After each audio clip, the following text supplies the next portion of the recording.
Welcome to MCN and the launch of the Aprilia RS 457. There's one's going by now. We're at the Autodromo di Modena in Italy, just down the road from the Ferrari factory. This isn't the Ferrari test track though, it's a little track, kind of a cross between a kart track and a racetrack. It's perfect for an A2 licensed bike like this. We've been riding this bike all day, had a lot of fun. Now I'm about as far from the demographic who this bike is designed for as it's possible, but it's been absolutely brilliant. There's nothing like riding a small bike to its limit. You know, it's not hard work, it's really easy. Yeah, it's been a really fun day. It's a really good bike, and Aprilia have got a couple of its MotoGP riders here. The Savadori is their test rider, and Viñales, who overtook me a couple of times, unsurprisingly. But I'm more impressed of his hair than his riding ability. If only I had a hair like that, I'd be set. So I'll tell you what I'll do. Let's dive into the detail and tell you a little bit about this bike. We had the presentation in the morning. There's a lot to say about this bike actually. It kind of fits between the RS 125 and the RS 660 in Aprilia's range, and its A2 licence, and it's got bang on the right amount of power and weight that this category needs. So it's right on the 47 bhp limit, and it's right on the 175 kilos weight limit. So let's run down a few stats for you. So get the old bins on.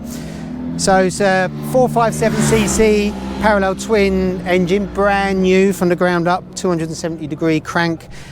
Whole engine weighs 6 kilos less than an RS 660 engine, so the whole bike really feels light. It's similar to the RS 660 in that the crankcase is load bearing, so everything's bolted to the engine to keep weight down, keep it nice and compact. It's got a nice stainless steel underslung pipe. It's got a really light clutch, It's fantastic, which is also a slipper clutch as well.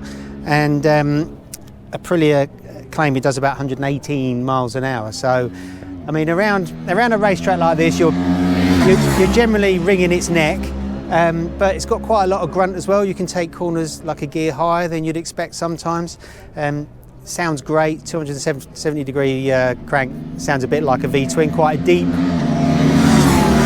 roar to the engine, and plenty of power. I mean, there's a small straight here, which is almost knocking on the door of 100 mile an hour. So, you know, if there was any such thing as a track day where all the bikes are of similar capacity, you would have a lot of fun on a bike like this. Now, granted, you're never going to really ride an RS 457 like this in this environment. It's also got different tyres on it. We've got Pirelli Supercourse SP version 4s on it, which are really grippy. It's got TVS tyres as standard, which I've never heard of before, but I would imagine they're not as sticky as the Pirellis for the road. And it's also got racier brake pads in it as well. So Aprilia are showing the bike off in its best light, but you know, as far as the engine goes, it's exciting, and I imagine on the road it's going to feel, you know, it feels pretty good on track here, and it will feel really peppy on the road as well. So it's going to be a nice, exciting bike for new licence holders, and even if you're an experienced rider or an old crusty like me. So chassis-wise, like I say, it weighs 175 kilos wet, which is bang on the A2 licence regs. It's got an aluminium frame, so it's the only bike in this class to have an alley frame, and it only weighs just over 7 kilos. It's got a steel swing arm. So the riding position, so the clip-ons are above the yokes. The yokes are slotted, which looks like a proper racing yokes. And the riding position is quite spacious. So even for a tall rider like me, around the track, it was really comfortable. And I wish proper sports bikes were this comfy. I really do. If an RSV4 had this comfort, it would be brilliant. And I don't know why it doesn't have it, because if you were going to race an RSV4 or do proper track days in an RSV4, you'd probably put clip-ons and different rear sets on it anyway. So why not have it more comfortable like this to begin with? So yes, a good spacious riding position, but the seat's 800mm, so it's quite low, so shorter riders will be able to get their feet flat on the floor.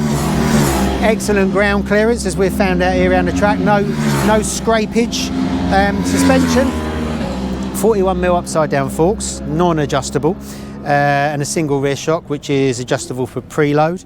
Single disc brake setup, so they've got more than enough power, as I can vouch for here.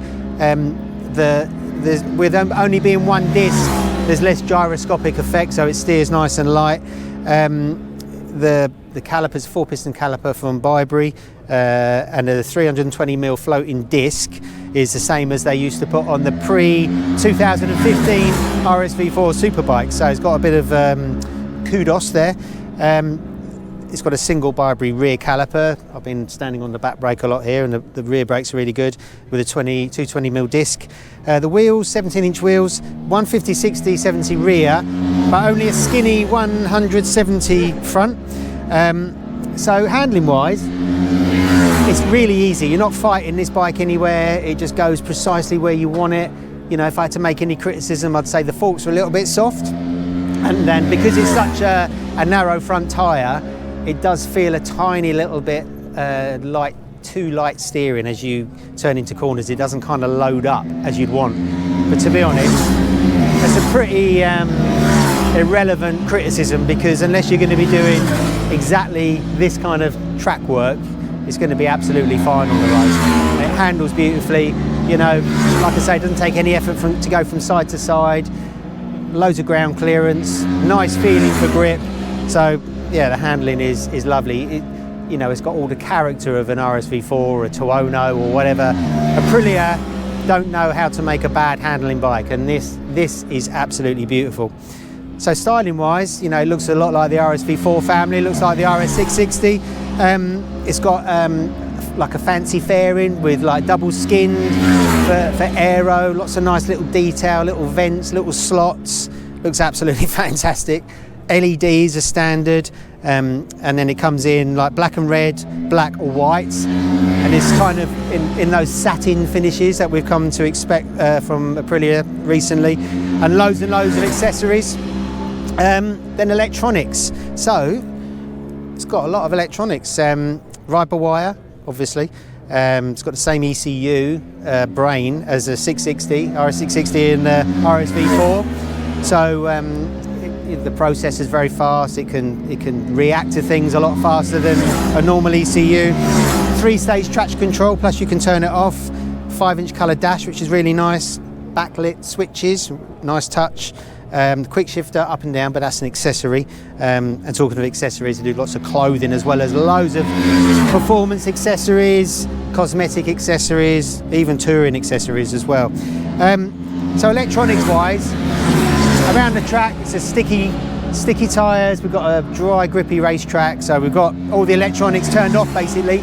The ABS is still active, but you can turn the rear ABS off, and they don't intrude. And really, you probably don't need electronic rider aids on a bike like this. But if you're new, why not? Why not have that safety net? If you're going to ride in tricky conditions, why not have that safety net? So yeah, I'm all for the electronics. And then the price. So this is going to cost in the UK £6,500. And I'll tell you how that compares to the competition. So the CF Moto 450 RS SR, 450 SR-S is 6,499. Honda CBR 500R is 6,699. The Kawasaki Ninja 500 is 5,999. 999, yep. The KTM RC90 is 5,899, but that's quite long in the tooth now, isn't it?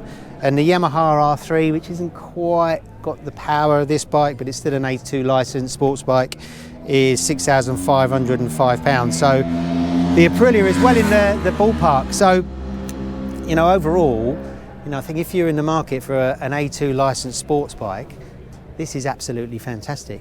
I mean, old crusties like me would remember the old RS250 two-stroke Aprilia, and I suppose this is the modern day equivalent. And although probably it's not as involving or smell as nice, it's probably faster because it's got a wider spread of power, very, very easy to ride.